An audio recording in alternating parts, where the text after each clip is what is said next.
अस्सलाम वालेकुम दोस्तों। तो आज हम लोग सीखेंगे किस तरह से हम लोग डेटा को अपडेट कर सकते हैं, वो भी मल्टीपल फील्ड्स में, मल्टीपल कॉलम्स में। तो इस तरह से हम लोग सीखेंगे कि डेटा किस तरह से अपडेट हो सकता है। तो डेटा अपडेट करने के लिए मैंने एक पेज बनाया है, तो उस पेज की तरफ मैं चलता हूँ और डेटा को अपडेट करके दिखा देता हूँ कि ये किस तरह से अपडेट होता है।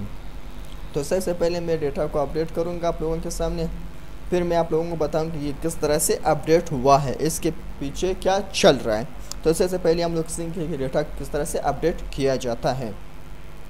तो डेटा को अपडेट करने के लिए सबसे पहले हम लोगों के पास ये होम है। तो यहाँ पर मैंने फर्स्ट कॉलम में मैंने दिया अहमदुल्ला 1 इज़ बिलोंग टू, और जो मोबाइल नंबर है इसमें मैंने दिया हुआ है ए लास्ट में। तो इसको मैं अपडेट करूँगा आप लोगों के सामने। तो सबसे पहले चलता हूँ मैं अपडेट की तरफ। तो मैं अपडेट की तरफ आ चुका हूँ। तो अपडेट की तरफ मैं सबसे पहले इसको रिमूव कर देता हूँ, 1 को, 2 को रिमूव कर देता हूँ और ए को रिमूव कर देता हूँ। तो इसको रिमूव करने के बाद मैं यहाँ पर अपडेट पर क्लिक कर दूँगा। जब आप अपडेट पर क्लिक करूँगा तो ये इसी पेज में वापस आ जाएगा और अपडेट हो चुका होगा। तो अभी मैं चेक कर देता हूँ और क्लिक कर देता हूँ। तो मैंने अपडेट पर क्लिक कर दिया, तो प्रोसेसिंग शुरू हुआ और अपडेट हो गया। तो अब मैं चेक कर देते हैं कि अपडेट हुआ है या नहीं।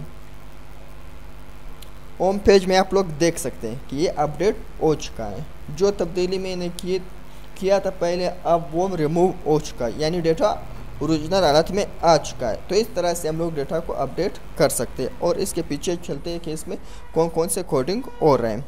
तो कोडिंग की तरफ चलते हैं। तो सबसे पहले मैं सबलाइन टेक्स्ट को ओपन कर देता हूँ।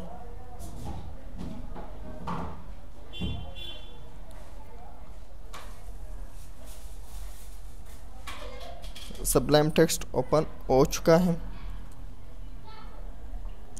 तो यहाँ पर मैं डेटा को जूम कर देता हूँ।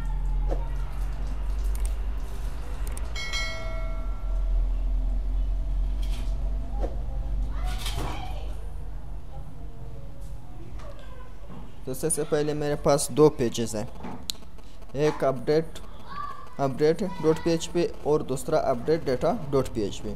तो सबसे पहले अपडेट डेटा डॉट php पर बात करेंगे। तो यहाँ पर मैंने डेटाबेस को लिंक किया हुआ है, आप लोग देख सकते हैं ये डेटाबेस मैंने लिंक किया हुआ है। तो डेटाबेस को देखते हैं। तो ये मेरे पास डेटाबेस है जो कि लिंक हो चुका है और मैंने टेबल का नाम भी दिया हुआ है। तो इस तरह से आप लोग डेटाबेस को लिंक कर सकते हैं। और अब हम लोग वापस अपडेट की तरफ चलते हैं। तो अपडेट मैंने सबसे पहले डेटाबेस को लिंक किया हुआ है और इसके बाद मैंने टेबल लिया है। टेबल के अंदर PHP के टेक्स्ट को ओपन किया और इसके अंदर मैंने क्यूरी चलाई है जो को रिकॉर्ड को फेच करता है।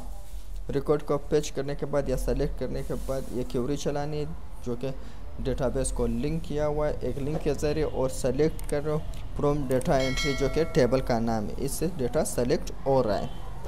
और इसके बाद यहाँ पर फिर से मैंने एक टेबल लिया है। टेबल के अंदर मैंने वाइल लूप चलाया हुआ है। वाइल लूप में मैंने डेटा को फेच करना है,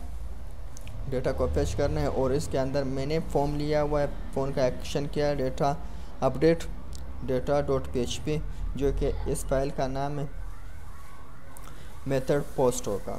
और यहाँ पर मैंने इनपुट टाइप लिया हुआ है, इको करो, इको के बाद आईडी दे दो। आईडी मैंने आईडी दिया हुआ है। आईडी कौन सा है, आईडी मैं चेक करवा देता हूँ।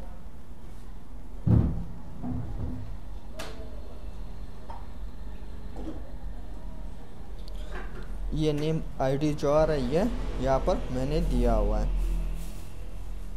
तो ये मैंने आईडी दिया हुआ है और उसके बाद इनपुट लिया। इनपुट टाइप है टेक्स्ट और नेम आईडी में से आप लोगों ने ये सर्च करना है और इसको फेच करना है। वैल्यूज़ में क्या दिया हुआ है, $, रोज़ आईडी जो कि यहाँ पर रोज़ है, और यहाँ पर आईडी को आपने फेच करना है। और भी बाकी सारे इसी तरह से होंगे, फिर भी आप लोग चेक कर दें। बाकी उसी तरह से TH इको है और इसकी जगह आईडी की जगह नेम आ गया। और आईडी की जगह यहाँ पर फिर नेम आ गया और आईडी की जगह यहाँ पर नेम आ गया। इसी तरह से फादर नेम है, आईडी की जगह फादर नेम आ गया, इनपुट में नेम की जगह फादर नेम आ गया, वैल्यूज़ में फादर नेम आ गया और बाकी भी सारे इसी तरह से हो गए। और आखिरी में आप लोगों ने सबमिट बटन बनाना है। सबमिट बटन इस तरह से बनाएंगे, इको कर दे, इनपुट टाइप दे दे, इनपुट टाइप में सबमिट कर दे, नेम दे दे, अपडेट दे दे, वैल्यू दे दे, अपडेट। और यहाँ पर ये बटन इस तरह से बना हुआ है, आप लोग देख सकते हैं कि ये बटन किस तरह से बना हुआ है। तो ये मैंने बटन बनाया हुआ है। जब ये बटन सबमिट होगा तो किसकी तरफ चला जाएगा, अपडेट की तरफ चला जाएगा, जो कि एक पेज है, इस पेज में आएगा। और इस पेज में हम लोगों ने डेटा को अपडेट करना है तो एक क्यूरी चलाई, क्यूरी चलाने के बाद लिंक दिया अपडेट करो डेटा एंट्री में, जो कि एक टेबल का नाम है। सेट कर दो name is equal $, post name करते हैं और father name is equal to $, father name करते हैं। Mobile number is equal to $, post mobile number दे दें। और इसी तरह CNIC का दे दे और कैटेगरी का दे दे, सब बाकी सारा काम इसी तरह से होता रहेगा। आखिर में आप लोगों ने वियर लिखना है, सारे फील्ड का नाम दे दिया, फिर वियर लिखना है, फिर ID is equal to $, post ID, और आईडी जो जिस आईडी में तब्दीली कर रहा है वो इसी आईडी के मुताबिक होना चाहिए, आपने देकर। और आखिर में क्लोज कर दे या डिक्लेयर कर दें।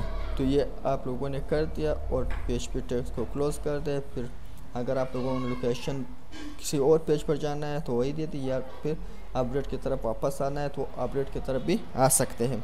तो यहाँ पर मैंने जावास्क्रिप्ट का यूज़ किया हुआ है, जो कि लोकेशन मैंने दिया है कि वापस आपने update.php की तरफ आना है, जो कि यहाँ पर अगर मैं कोई चीज़ अपडेट कर दूँ तो फिर वापस इसी पेज पे आएंगे, किसी और पेज की तरफ नहीं जाएगा। तो ये मैंने लोकेशन दिया हुआ है।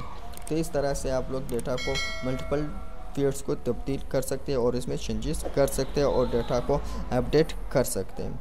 और अगर आप लोगों को वीडियो पसंद है तो प्लीज़ चैनल को सब्सक्राइब कर देना और बेल आइकन को प्रेस कर देना ताकि आने वाले अपडेट से मैं आपको आगाह कर सकूँ। So thank you for watching.